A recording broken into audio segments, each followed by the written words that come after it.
Hindustan news, आवाज हिंदुस्तान की। शासन द्वारा दिनांक 4 जून 2026 को जारी आदेश के तहत ई रजिस्ट्रेशन व फ्रंट ऑफिस व्यवस्था लागू किए जाने के विरोध में सदर तहसील आगरा के अधिवक्ता गण, दस्तावेज लेखक गण, स्टैंप वेंडर्स एवं सहायक गण की हड़ताल जारी है। तहसील बार एसोसिएशन के अध्यक्ष शंभुनाथ वर्मा एवं महासचिव अरविंद कुमार दुबे एडवोकेट के नेतृत्व में अधिवक्ताओं, दस्तावेज लेखकों एवं स्टैंप वेंडर्स ने एकजुट होकर विरोध प्रदर्शन किया। आज के धरना प्रदर्शन में तहसील में उपस्थित दस्तावेज लेखक, अधिवक्ता एवं स्टैंप वेंडर द्वारा तहसील परिसर से कलेक्ट्री होते हुए, सुभाष पार्क होते हुए, पंचकुइयां होते हुए तहसील तक सैकड़ों बाइकों द्वारा बाइक रैली निकाली गई एवं कलेक्ट्रेट में मुख्यमंत्री को संबोधित करते हुए जिलाधिकारी मनीष बंसल के न होने के कारण एसीएम को ज्ञापन दिया गया। हड़ताल के कारण आज 14वें दिन तहसील परिसर में न्यायिक कार्य एवं उप निबंधन कार्यालय में निबंधन संबंधी कोई कार्य नहीं किया गया। सभी अधिवक्ता गण, दस्तावेज लेखक गण एवं स्टैंप वेंडर्स ने ये निर्णय लिया कि उनकी मांगों पर सकारात्मक निर्णय होने तक न्यायिक एवं निबंधन कार्यों से अनिश्चितकालीन विरत रहा जाएगा। उनके आंदोलन राष्ट्रीय हिंदू परिषद के राष्ट्रीय अध्यक्ष पंडित गोविंद पाराशर ने अपने साथियों के साथ आकर अपना समर्थन दिया। इस अवसर पर बड़ी संख्या में अधिवक्ता गण एवं दस्तावेज लेखक उपस्थित रहे। मांगे तहसील स्तर के चारों संगठनों ने ई निबंधन प्रणाली के विरोध में 16 जून से अनवरत हड़ताल चल रहे हैं। हमारी मांगे यही है कि 4 जून 2026 से इन्होंने परिपत्र जारी किया है कि ई पंजीकरण प्रणाली लाएंगे।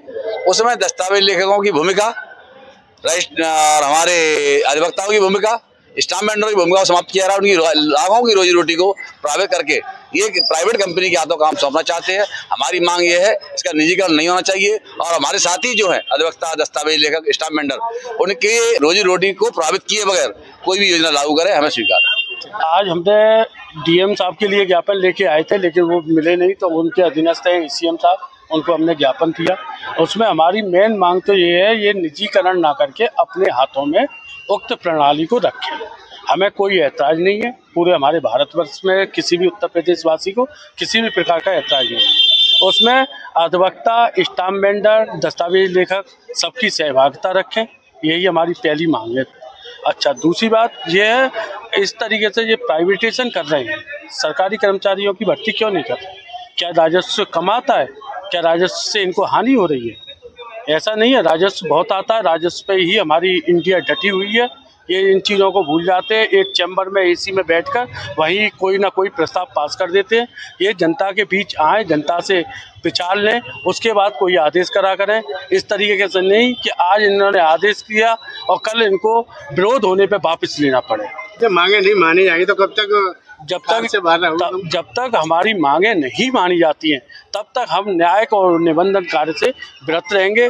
किसी भी हालत में कोई कार्य नहीं करेंगे और ना ही किसी को करने देंगे। आज हमारा धरने अनिश्चितकालीन का 14वां दिन है, जिसी को हम अपनी मांग को मनवाने के लिए, सरकार तक अपनी बातों को पहुंचाने के लिए आज हम तहसील परिसर के सभी संगठनों ने एकजुट होकर के आज बाइक रैली का आयोजन किया और इसके माध्यम से हमने एसीएम साहब को ज्ञापन दिया है मुख्यमंत्री के नाम का कि हमारी जो मांग है, जो सरकार जो ये पंजीकरण व्यवस्था जो लेके आई है, जिसके माध्यम से ये जहाँ दस्तावेज लेखन प्रक्रिया जो तहसीलों में होती है, तहसील मुख्यालय पर उसको प्राइवेट करना चाहती है, जिसका हमारा पूरा विरोध है।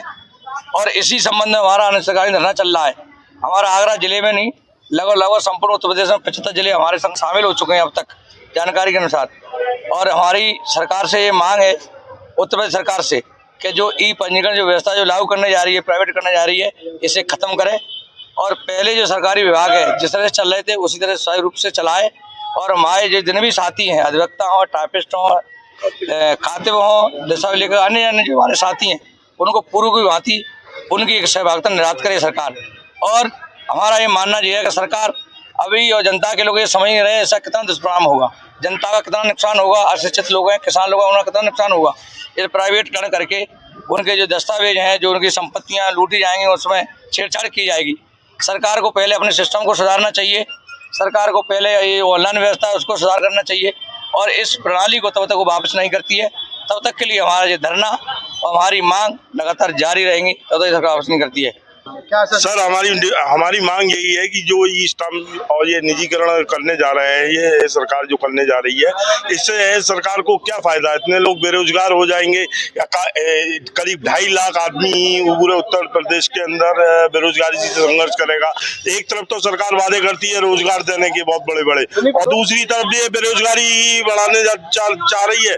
उसको निजीकरण करने के बाद भी कोई फायदा नहीं। रेवेन्यू तो उतना ही मिलेगा जितना आज मिल रहा है, रेवेन्यू पे कोई फर्क नहीं पड़ने चाहता।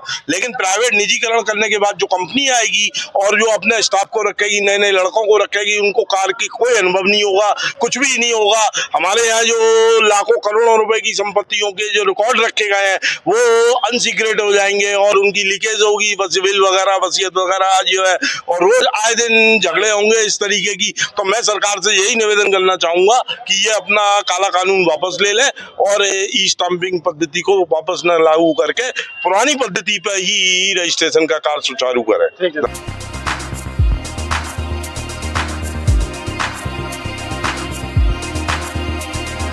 तत्काल न्यूज, आवाज हिंदुस्तान की।